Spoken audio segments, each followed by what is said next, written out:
The Carolina Hurricanes make 6 selections in the 2026 NHL Draft, and in today's video, we're going to go over all those guys, especially the one at the very end. It's not necessarily a draft pick, but it is a trade in John Carlson to the Carolina Hurricanes. We're going to kind of recap that a little bit going in to it, though. What a draft for Carolina. It started off, you have the first round pick and, pick 31. You trade back a couple of spots. It felt like the first 3 picks were all trade backs and they were just going to keep doing it, which a lot of fans come to question. But at the end of the day, I think Carolina did a really good job at making those decisions. So with their first pick in the second round, pick 51, they pick up William Hawinson, the Swedish defender, in the second round, pick 51. 6'4", 216 left defenseman, shutdown type of defender, really good as far as his heavy shot goes. He's got really good skating, good mobility, and he's feisty as well. He's not scared to get into the mix and mix it up. And Jaccob Slavin's kind of a guy that he follows his game after, and it makes sense. I think if you throw on the tape, there's nothing really flashy to Jaccob Slavin. We know who he is, the shutdown defenseman, but I think you can say the same thing with the big Swede. Not much flashy with him, but he's very good off of the puck, on the puck, physical, really good stick. He was ranked into some people's tops 25, as far as draft rankings go, and the Canes obviously get him at 51. Last season in the SHO, he had 22 games played with 2 points. So overall, my opinion, really good pick. I like the guy. I'm excited to see where he goes. A couple years away from NHL hockey for sure, but at the end of the day, I think Carolina hit a pretty good one with William Hawinson. Next up in the second round still, pick number 61, the Carolina Hurricanes take Wiggo Sorenson, the 5'11", 180 center, another Swede here. The first 2 picks for the Carolina Hurricanes were Swedes. And, this is a smaller type of guy, 5'11", 180, 5'10", 180. He's an offensive-minded center, good playmaker. He's got speed to his game. And, no, he's not big, but he plays like it. I think of a Logan Stankoven. When you throw on the tape, you see how Sorensen, he drives to the net. I think that, a similar way Logan Stankoven does all around the crease in those areas where you don't usually see a 5'10", 5'11 guy, but he's going to be there. I saw him as high as 34 in some rankings. Canes get him at 61. And, obviously he hasn't played the toughest competition, so you're still going to be waiting for his big stride. This is kind of one of those big risk, big rewards type of things for Carolina. I saw him as high as 34 on some boards. I saw him as low as 150. So, he was outside. He was all over the board pretty much. And Carolina picks him at 61. Just a good, solid move. I liked his two-way game. I think that's kind of that can get developed for him a little bit more. I think he's going to be in a good spot. Next up in the third round, pick number 68, they take a right winger from Canada, Zachary Lancard. Lancard's not a bad player, 6 feet, 174. So another one of those guys that isn't big as far as that weight goes. Okay height there at 6 feet, but he's a good energy guy. This is like a Jordan Martiner type of guy. Just back checks, forechecks hard. He's very hard in the defensive zone. Doesn't take a shift off, and a great penalty killer. Last season in the Western Hockey League, he had 68 games played, 24 goals, 32 assists for 56 points. So, he's got his offense game there. Obviously I think he's got to take some more strides offensively before he comes into the AHL, NHL aspect of things. But again, defensively, Carolina type of guy in my opinion at number 68. Next up, the fourth round pick at 105 for Carolina, Michael Bearchild, another winger, a little bit smaller here than Zachary Lancard, but 5'10", 181 from the USA is Bearchild. Good off the puck. That's kind of one thing I look at him. His shot needs some work. It's not 100% developed yet. It's going to take a little bit for that to get there. He is solid in one-on-one type of situations. Somebody that I think you're fine breakaway-wise, and this he can, he's got some flashy hands at times. Again, the shot is in my opinion what needs to be worked on, but he's going to one of the best spots to go develop in the University of Denver for next season. So I have no doubt he'll go over there. He'll develop. Maybe a year, 2 there, whatever, make the jump to the AHL. I think will be fine for him. And then coming up next, fourth round, pick number 125. Canes go off the board a little bit and take their first goalie, Ryder Fedorov. Smaller type of goalie, 6 feet, 185 from the USA, but he's a solid goalie. And one thing that really stands out to me, his skating ability. Obviously, he's a little smaller, so he's got that skating, but a UC Saros type of guy. We know how UC Saros is off the puck.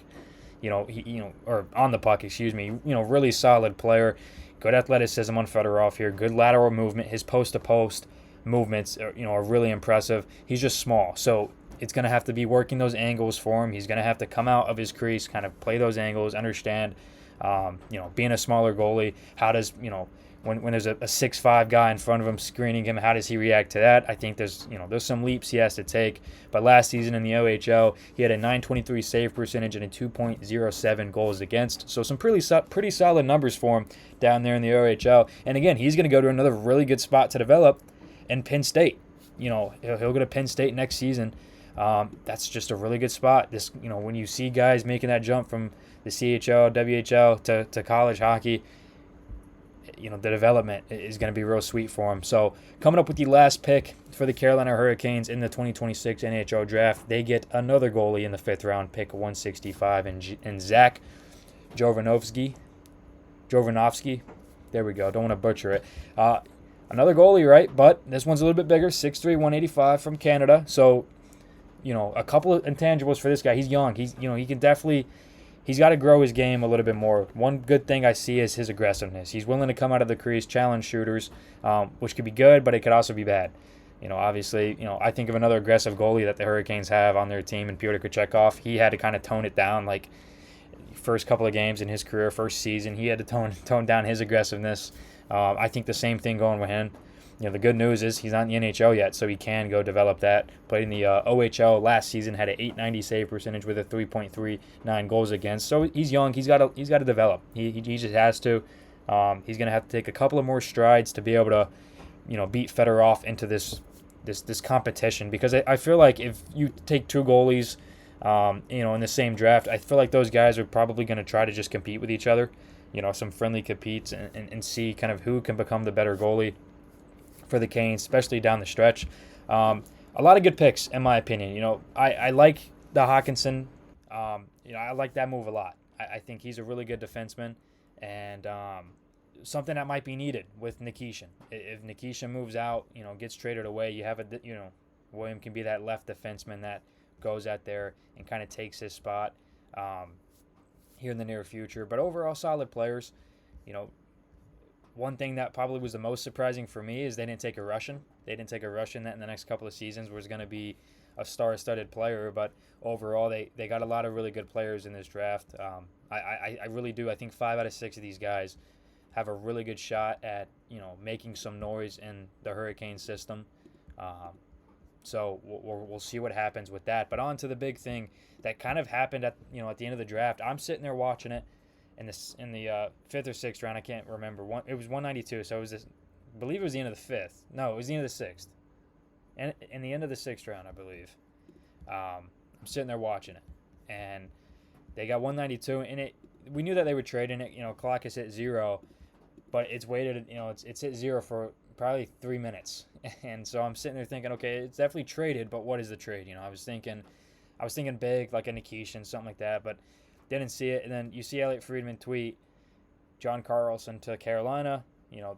Carolina gets his rights for pick number 192 and Kyle Masters. So there's something for Carolina, right? John Carlson, 36 years old, had a really solid season last year, and overall, yeah, an older type of guy, 36 years old, but I still think a guy that can come into Carolina and be solid. I mean, you look at his stats last season, or solid player, and kind of reminds me of like a Brent Burns situation. You have a guy that had 60 points, 71 games played for John Carlson last season, a +9, really good shot, like it fits Carolina's system. And the good news about him is he had 23 minutes of time on ice, so he's not declining in that aspect. He's there, right? Like he's got some pretty solid time on ice for being 36. He's 6'3", 220, so he's pretty big guy, around Jacob Slavin type of a range. I wonder if this is a sign that Nikishin does come out. I mean, does Nikishin get moved in the next couple of days? It's starting to feel like that. You look at Carlson, and I think he's a guy that can come run power play 2 for us, slide along Slavin on that first D pair. So some really, really interesting stuff as Carolina kind of gets down to it. As we approach the draft, as we approach all that fun stuff, or not approach the draft, as we approach free agency and, the re-sign phase. What is going to happen with Nikishin?